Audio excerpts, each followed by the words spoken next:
And welcome back to the First and Goal podcast. My name is Lewis, and as always, next to me is my beautiful co-host Laraib, as we are ready to break down week 2 of the 2023 NFL season.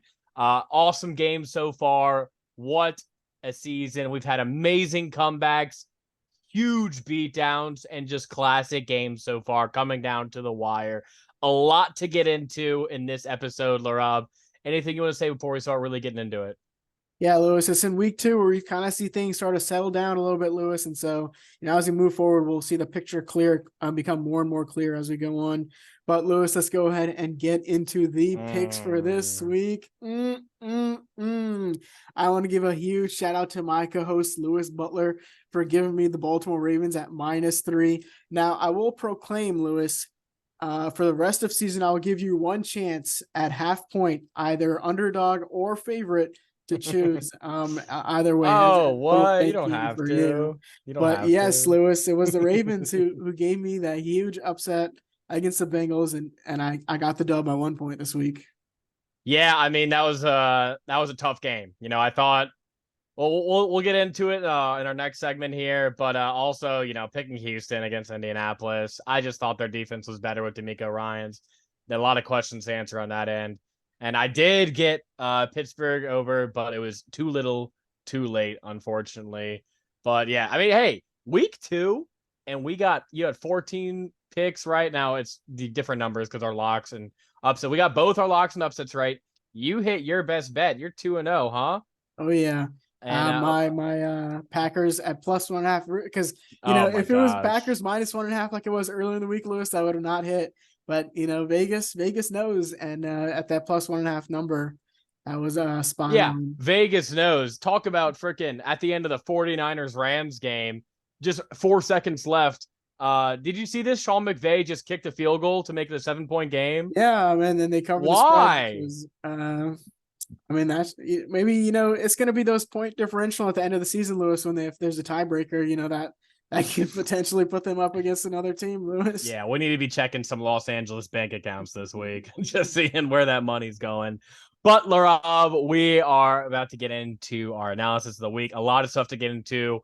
One of the biggest things, and we were alluding to it, was that Bengals loss, Larav. Bengals falling to 0-2. And, they were 0-2 last year. They still made the playoffs. They won 10 games in a row and made it to the AFC Championship. So a lot of people are saying, like, what's the real concern here? We know the Bengals. We know they start slow and they'll figure it out. But, Larob, to me, it feels different this year because it's not just a lack of communication. Because my thing last year, and I was right on, was the offensive line just needed to get, a lot of new faces in that building. They were talented. They had the talent in the offensive line. They just needed games under their belt. They played two really good defensive fronts in the Steelers and the Cowboys last season, and they got manhandled. And I said, be patient with these guys. Joe Burrow, they have the talent. They'll figure it out. But so far, you go 0-2 against two division opponents, and it's been the same problems with blocking, getting to the quarterback. But the biggest concern for me, Larab, is Joe Burrow and his injury. He still seems injured from his early season calf injury that sidelined him pretty much the entire preseason and training camp. And he does not seem healthy at all right now, Larab. And going forward into the season, I don't like the line for this game against the Rams. It was Bengals by 6.5. Now it's Bengals by 2.5. That tells me Joe Burrow's probably not playing Monday night. We don't know that for sure. But, you limp into the season, you limp out of the season is a phrase I've heard before. And this is very concerning for this Bengals team because not only are you down 0-2 in the division, it seems like the Bengals and Ravens have your number. And you still have 4 divisional games left against really good defensive fronts, including games against the Bills, the Chiefs, the 49ers, the Seahawks, all these, potent offenses that if you can't match them 1-for-1, then this could get really late, really early, Larob. Yeah, for sure, Lewis. The contrarian in me is going to say that I still like this Bengals team, Lewis. Now, like you mentioned, you limp in, you limp out of the season. And so I agree with you that Joe Burrow is probably, we're looking at him going to miss some time the next few weeks. Jamar Chase said, before the season started, I want to see Joe Burrow come back in week 5. I just want this guy completely healthy. And that might be the course of action that they take now, Lewis, because like you mentioned, when you're 0-2 last year, you don't have any injuries to, any big injuries to your guys. But when you have a calf injury, Lewis, that's huge for a quarterback. Any injury is big for a quarterback, but especially one where it's your leg, where you get that power to, really dig deep into the ground and force some of those powerful throws that Joe Burrow likes to do to his guys. And so if he's dealing with an injury, Lewis, I think they sit him out for the next couple of weeks, and it's going to be on their backup quarterback to kind of carry this team. Now they, like you mentioned, they did play 2 really, really good defensive fronts, Lewis, in the Browns and in the Ravens, and they don't have to play those guys every week. Now this Rams defense, with Aaron Donald, they've been, solid this year, but I think they can be exposed in the latter half of that secondary, Lewis.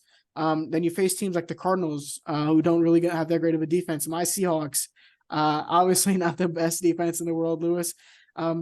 So there's going to be opportunities for this team to pick up wins along the way, even without Joe Burrow in there, Lewis. But I still think, even when they miss guys like Jesse Bates, they still have their head coach and Zach Taylor, their defensive coordinator, Lou Anarumo, who's just a guru on the defensive side of the ball. I think this team can start stringing things together as the season goes along, but it's really going to be on this Joe Burrow injury that's going to be the key piece for this thing. Yeah, you mentioned it. It really affects how this offense moves. Joe Burrow is a very instinctual player. Pocket presence is a big thing for him. And when you don't trust your legs, you don't trust yourself to move around in the pocket and extend plays, and that really hurts this offense, because a lot of it is move out of the pocket, move up into the pocket, and find your guys down the field. They are last in the NFL in pass plays over 20 yards. Desmond Ritter's ahead of you. Like that, you have some serious problems here in the passing game, and it seems like this injury is a lot more serious than you let on. Now, I'm not going totally abandon ship, because if they do make the decision to sit him for 2 weeks, get him ready, maybe pick up a win against the Rams next week. We'll see what happens. And if they start the season 1-3, I still think they could the AFC is just so competitive. But the thing that does give me some, hope if I'm a Bengals fan is this division that we said, was one of the best in football looks pretty shaky right now. Now, obviously, you lost 2 games against the Ravens and the Browns, which definitely sets you behind the 8 ball. But the Browns-Steelers game last night was choppy from those 2 offenses. Now, 2 great defenses in their own right, but when it comes late in the season, you need your offense to score points. I trust the Bengals and a healthy Joe Burrow by far more than Kenny Pickett, Deshaun Watson. Now, that'll pivot me to another point I want to get your take on, Laraib. Are the Ravens now the prohibited favorites in this division?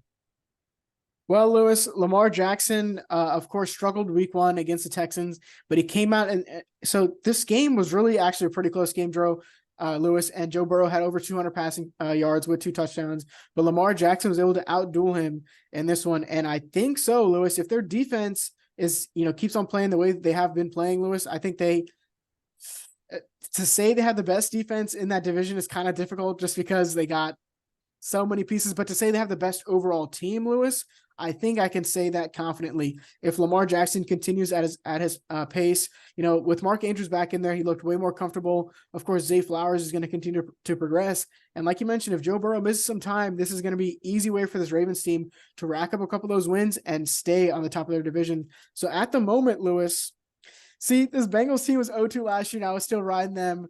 And so to switch up on them at this point, it feels different, Laraib. It feels different than last year. You have to admit it. Yeah, for sure. Especially with, with the injuries and no Jesse Bates and guys like that. And so I'm going to say the Ravens are the best team in the division. I like their overall roster the most. They bring in a new offensive coordinator that kind of opens up the passing game for them a little bit more. And of course, with Lamar Jackson as my fantasy quarterback, I'm banking on this Ravens team to go crazy this year. And so give me the Ravens right now, Lewis. Yeah, I agree. I think, you mentioned that the Ravens probably have the worst defense in this division, and that defense is still a top 10 defense in the NFL. That's just how crazy these AFC North defenses truly are. And you have Lamar, and I like how he looked in that week 2 matchup. You mentioned it. Lou Anarumo is a very respected defensive coordinator. And yeah, they have a younger secondary replacing a lot of the parts. No more Eli Apple, no more Jesse Bates. You bring in guys like Dax Hill to fill in that hole. and they played well, but Lamar was so poised in that game, finding his guys. The only thing that concerns me is every year the Ravens injury report is just racking up like a CVS receipt. Like, I feel so bad for these guys. It's just continuous. They're down a starting corner, starting safety, starting running back, and it's just on and on. Offensive line injuries as well. But I just have faith in Lamar and John Harbaugh and what they've built over there in Baltimore. That I think, as of right now, I do think they are the favorites in this division.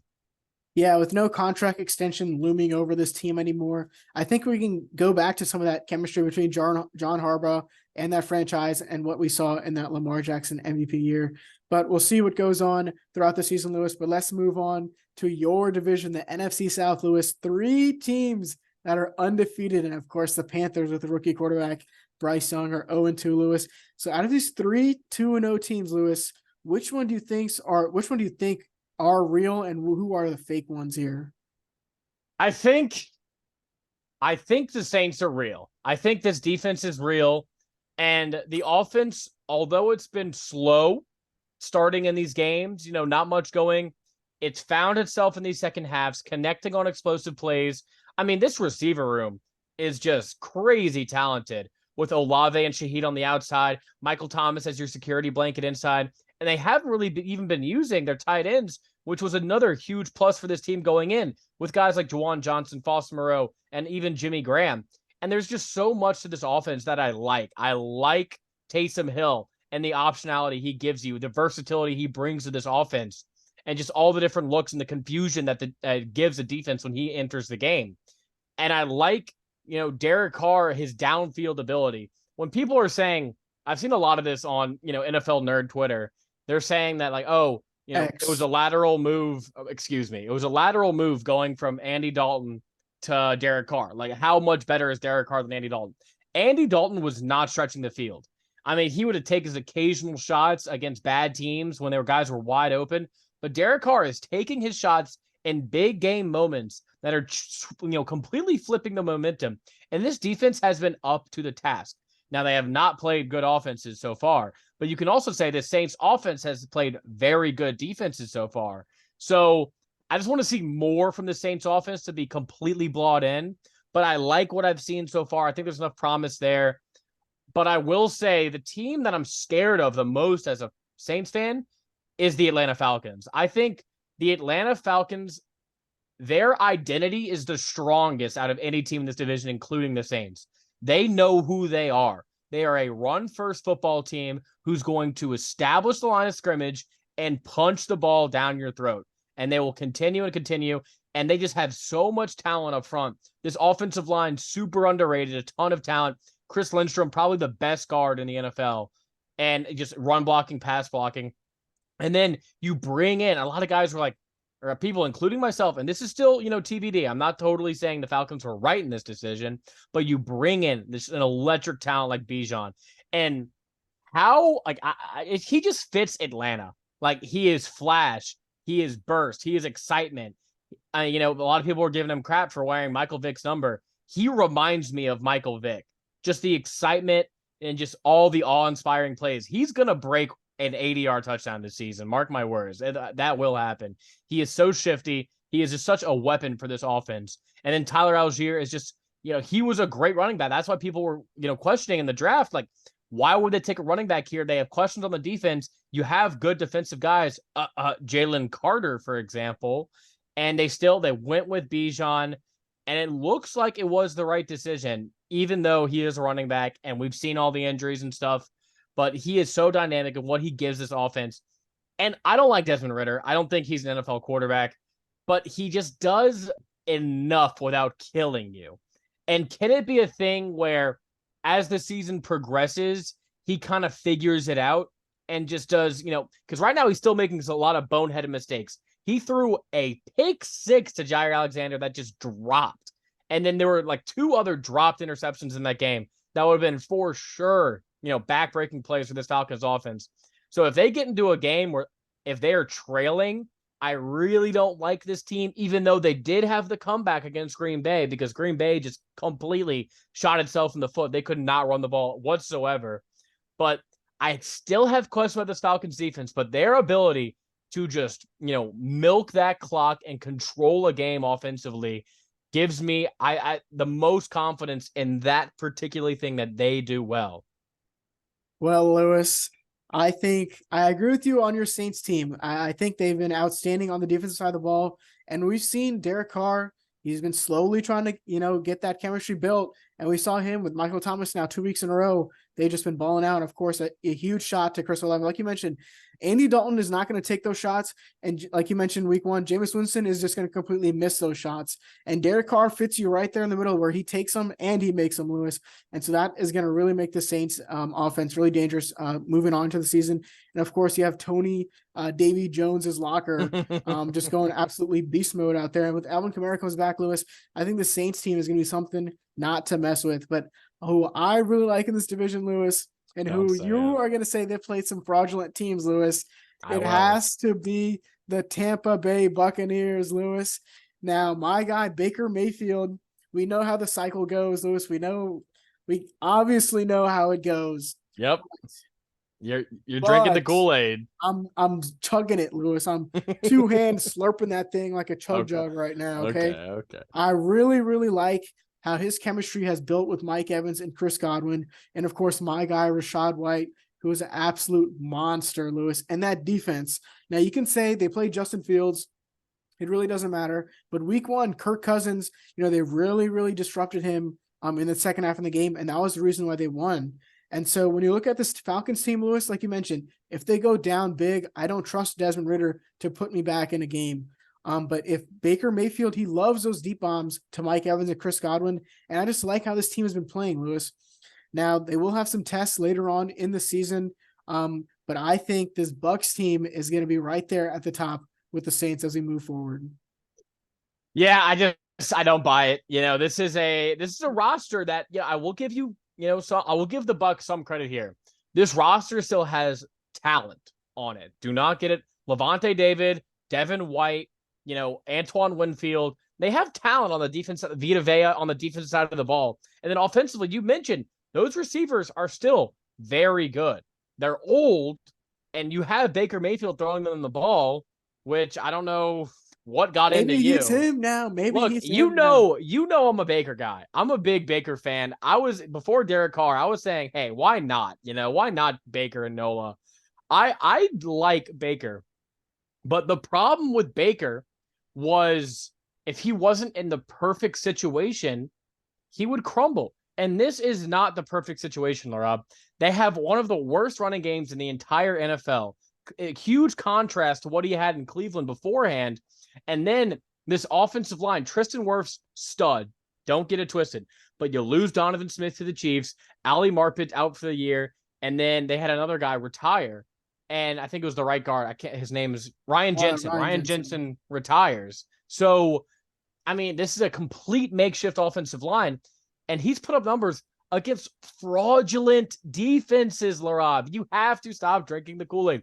The Vikings have been awful so far against the pass. And the Bears are just one of the worst rosters in the entire NFL. And how many turnovers and awful plays did Justin Fields threw a pick 6 on his 2-yard line? That is ridiculous. So I am not buying into this Bucs team. I think they can get got. This offense does not scare me, especially as a Saints fan. Even if I was a Falcons fan, this offense doesn't scare me. And their defense is old. Going down the season, they can, bring in the hype for this 2-0 team.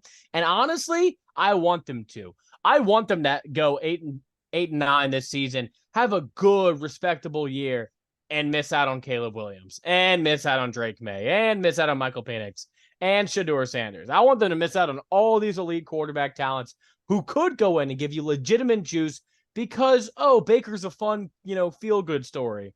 So I'm perfectly content with that. But I definitely, I like the roster and the direction of the Falcons and Saints a lot more than the Buccaneers right now.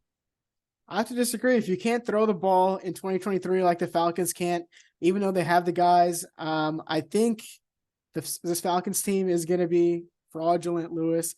Now, I will say the Bucs play the Eagles this week, and that will be a loss on their schedule, unfortunately. but I'm still drinking this Baker Kool-Aid. I think, if he can take some of this momentum and stop the cycle, break the cycle, Baker, I think they can continue on this trajectory. This is the best set of receivers he's had in his career, Lewis. And I think if he keeps on building the chemistry, Mike Evans keeps on doing Mike Evans things, we'll continue to see this Bucs team thrive, Lewis. But let's move on to another thing that I want to ask you, Lewis. Two defensive, just absolute monsters, Micah Parsons and TJ Watt, game wreckers in this era of the NFL, Lewis. And so I want to ask you, which one of these two guys can pull their team further this year? I think it depends, because in terms of value to their defense, I think TJ Watt is far more valuable to the Steelers defense, because the Steelers defense really isn't all too impressive. It's a lot of unknown guys. Their secondary is not that impressive so far. We've seen them getting got, especially against the 49ers with Patrick Peterson just whiffing in coverage. But the guy in the middle to just disrupt it all, and you saw his impact in that Cleveland game last night, is TJ Watt. He is just so impressive. He makes game-changing plays after game-changing plays. And this is a hard question, because I love Micah Parsons. And I think player for player, Micah is the better player. But in terms of value to their defense, Micah still has Trayvon Diggs. He still has, DeMarcus Lawrence. You have all these studs on your defense. Stephon Gilmore as well. You have a great secondary, really good linebackers, and then just a awesome, deep defensive line there. Dorrance Armstrong has looked very impressive. They just have so much talent on that defensive line, to where even if Micah wasn't there, this would still be a top 5 defense. But if TJ Watt is not there for the Steelers, we see his impact. Last season, when he missed 8 games, they were 1-7. And the games he played, they were 7-2. He has a definitive impact on the Steelers team, and just, fumbles recovered for touchdowns, batted balls, interceptions.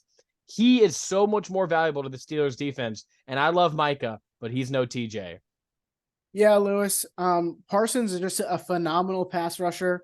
But I think I'm going to lean the other way. I like Parsons a lot more than I like Watt. Like you mentioned, he does have a lot more things to complement him, especially having Dan Quinn as your defensive coordinator, who can just draw up some of the best defensive schemes in the entire league, Lewis. I think that has a huge advantage to him.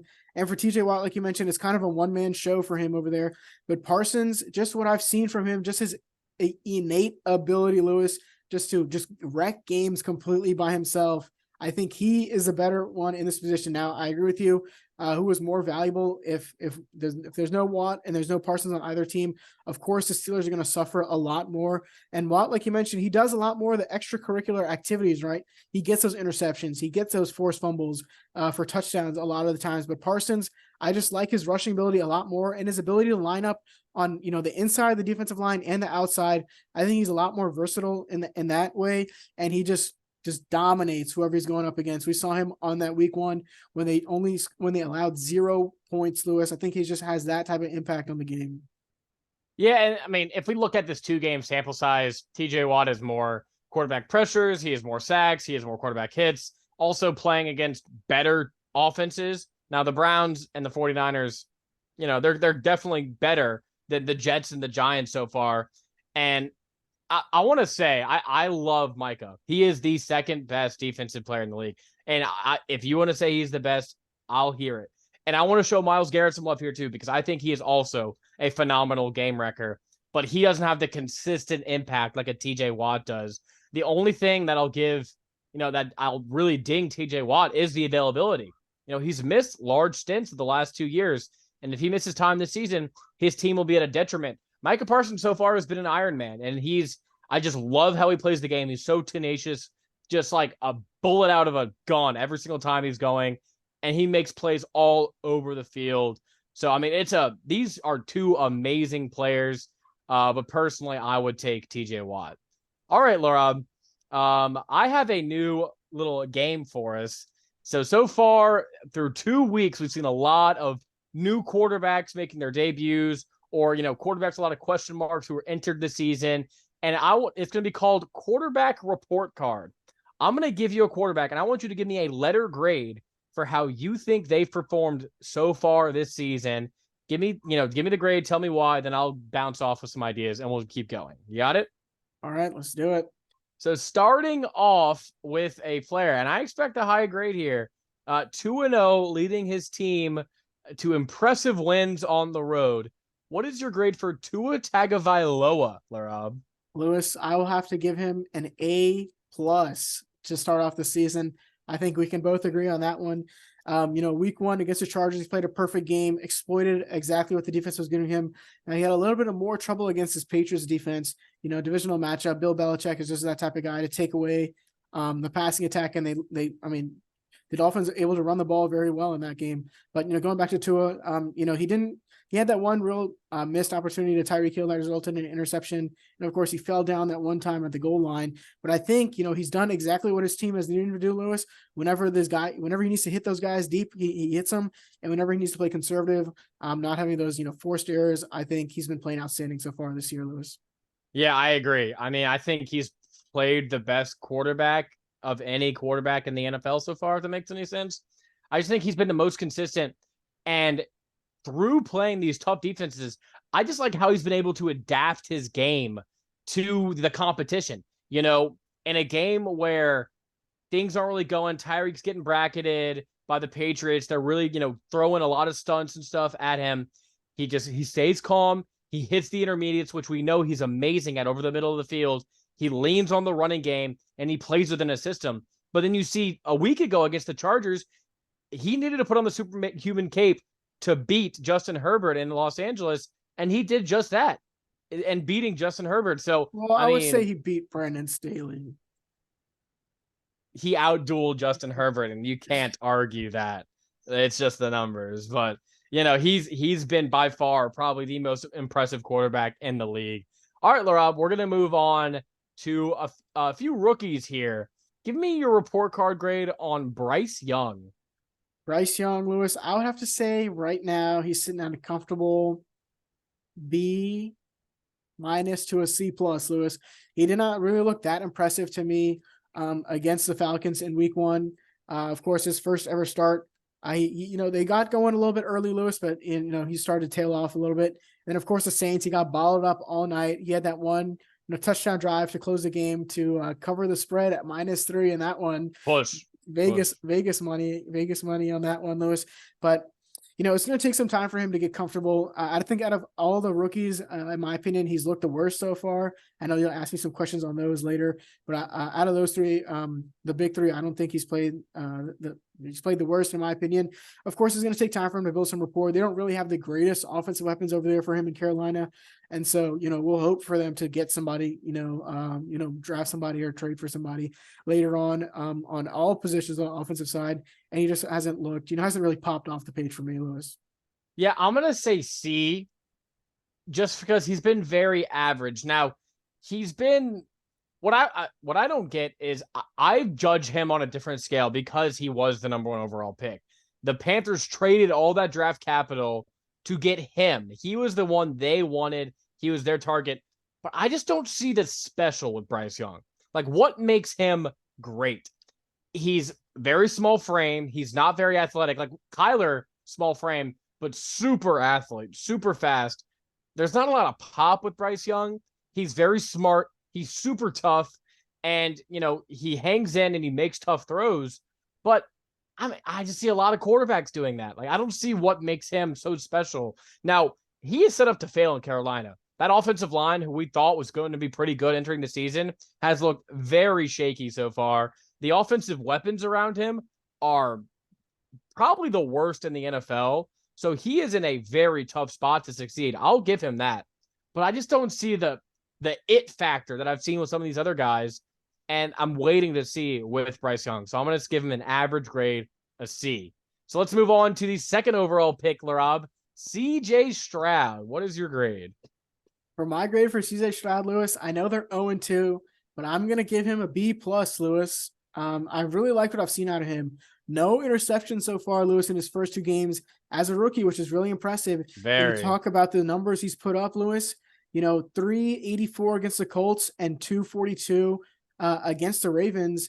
And like I mentioned, 0-2 in those games, but offensively, He's also another one of those guys, Lewis, who doesn't have the greatest weapons on that side of the ball. You talk about Nico Collins and Tank Dell and Robert Woods, and your guy Dalton Schultz has a safety blanket who doesn't like to throw to. Yeah, but I will say, Lewis, he has a much better offensive line than Bryce Young does. They've done a great job of structuring those guys. Laremy Tunsil, one of the best tackles in the NFL, and he's been really, really good in my opinion, Lewis.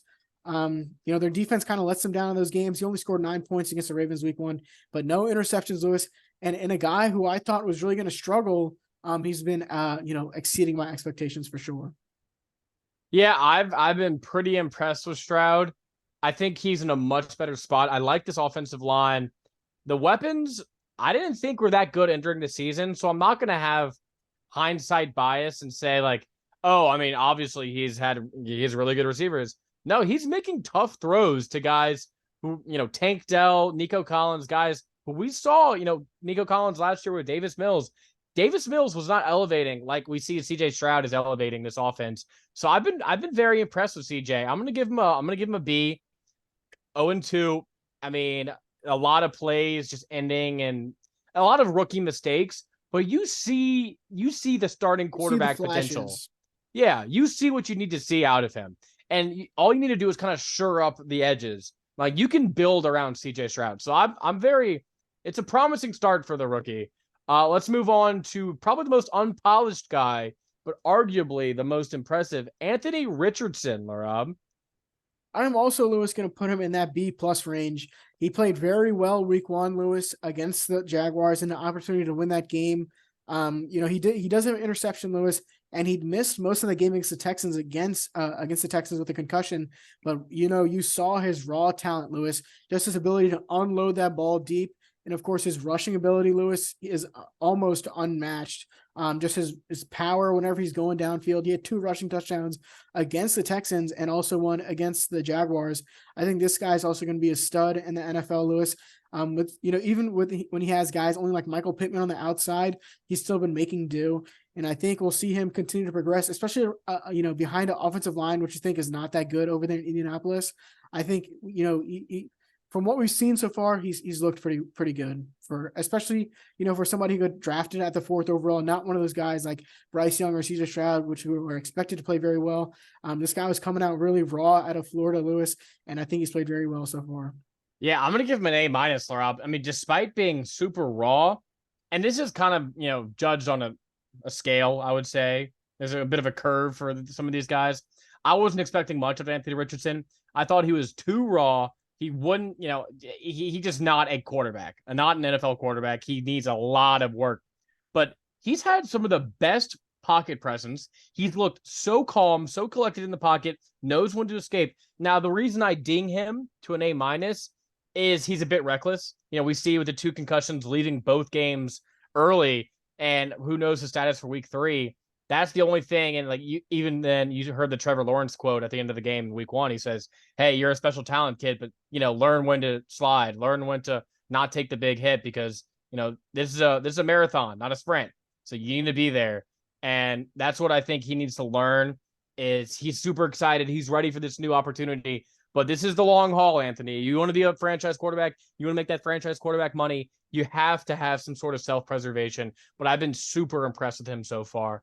Let's move on to some guys entering the season with a lot of question marks, Laraib. I want to start with Desmond Ridder, Laraib. What's your grade?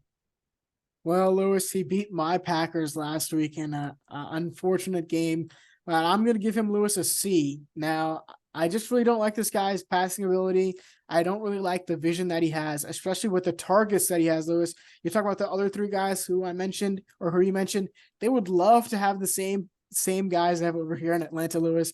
Of course, his number is a little bit juiced whenever he gets to screen it to Bijan Robinson and Tyler Algier almost every play. But we've seen him, he doesn't like to throw to Kyle Pitts for some reason.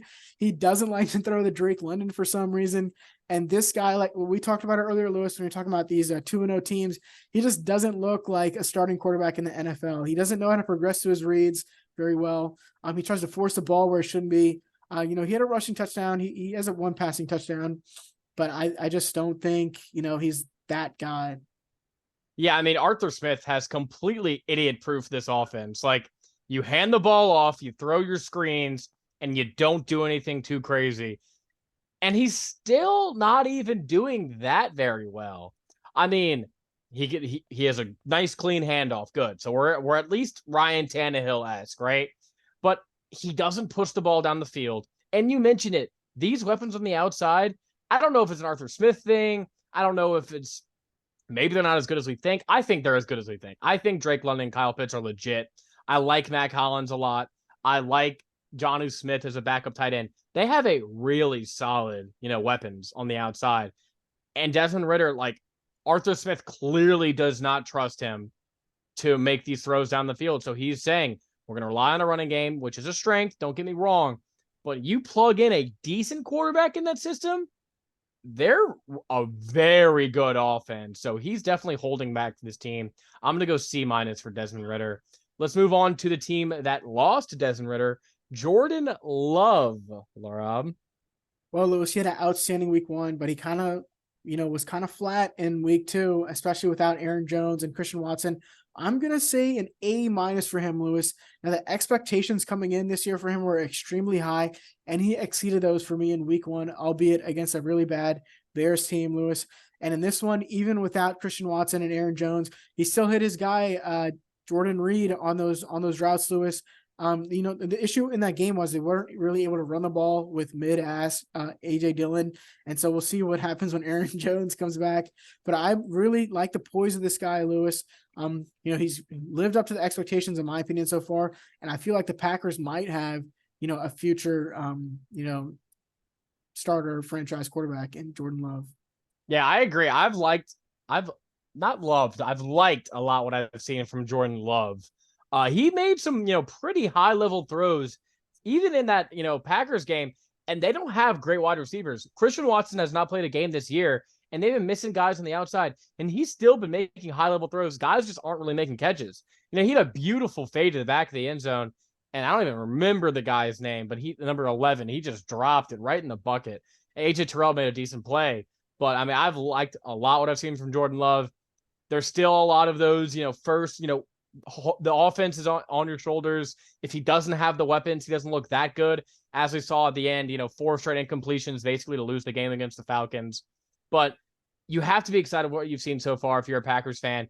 And they do a really good job of drafting and developing receivers and running back. So I think his future is bright in Green Bay.